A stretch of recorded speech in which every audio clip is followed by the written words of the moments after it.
Hey, what's up, guys? This is Nick Nack Goes to the Movies. I'm Nick. This is a brand new YouTube show about reviewing movies, TV shows, all the fun media stuff. And our first episode, which you're watching right now, is going to be about the Jurassic Park Trilogy. And I guess now it's a quadrilogy, if that's a word. And we're going to be talking about the original three movies, if they stack up. And of course, what you need to know before watching the new one, Jurassic World, coming out in about a week. Might even give a little sneak peek about that. You'll have to see what happens. Now we're going to talk about the first movie in the series, which is the original Jurassic Park. It's the best movie in the series by far. It's critically well acclaimed. Most people who've watched the movie seem to enjoy it, and here's why. So, you get lost in this magical world, kind of like Harry Potter, Star Wars. You're really engrossed in this world, except for the dinosaurs that break out and stuff. Spoiler alert. You'd want to be at this dinosaur park. It seems awesome. It's a great cast. Standout just characters. Alan Grant is amazing. Sam Neill. Jeff Goldblum is amazing as Dr. Ian Malcolm, who's one of the best, most charismatic, kind of grimy characters that exist in a movie, probably to this day.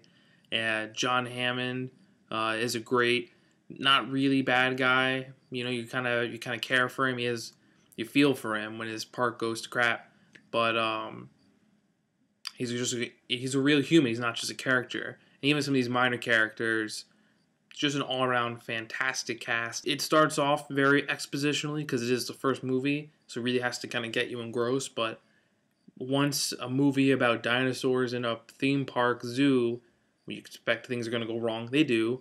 And once they do go wrong, it's just a non-stop, always tense thrill ride.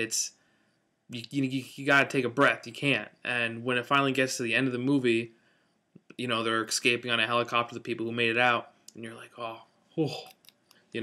your heart's pumping. You're finally gonna get a chance with that amazing theme music to just kind of process all that tension and what just happened in a movie. So watch this movie if you're looking for a funny movie that has some really, really dark elements to it. It's a great movie for all ages. I think it's a classic. If you only have time to see one of these movies before watching Jurassic World, this is the one to watch. So that's the first movie, and let's move on to the Lost World, Jurassic Park. So I want to preface that this movie is actually super underrated. I watched the three movies in close succession after buying the 3-pack, and I think when I first saw it, I wasn't super interested in it as much as maybe the first movie. But when you watch it, and you kind of think about it as this world of Jurassic Park, the second movie has a lot of really strong elements that bring you back into that world. You start with Ian Malcolm as the main character. He was sidelined a little bit in the first one because of an injury, but he has that great, grimy, charismatic personality that you love to see in a movie, and he's the main guy, so you see a ton of him. So if you're a Jeff Goldblum fan, an Ian Malcolm fan, you love this movie off the bat. They bring the kids back. Hammond's back for a little bit just to engross you into that world again. And one of my favorite new characters is Nick Van Owen, played by Vince Vaughn.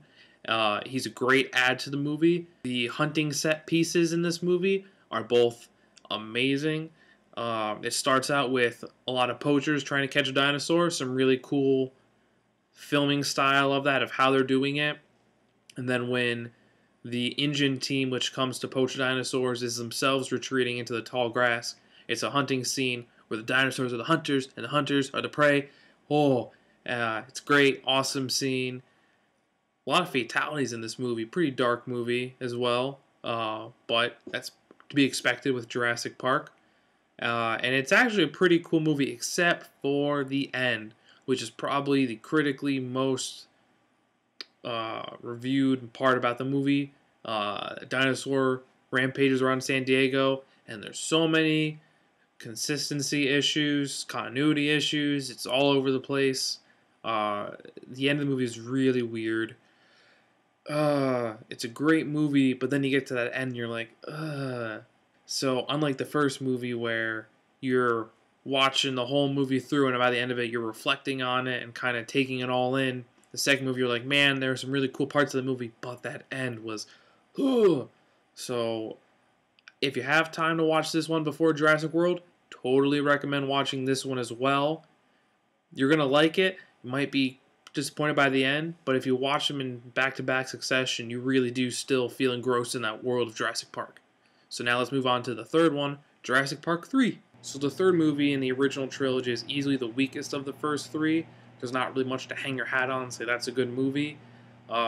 There's just not that many ties to the original films. It kind of feels like its own isolated movie.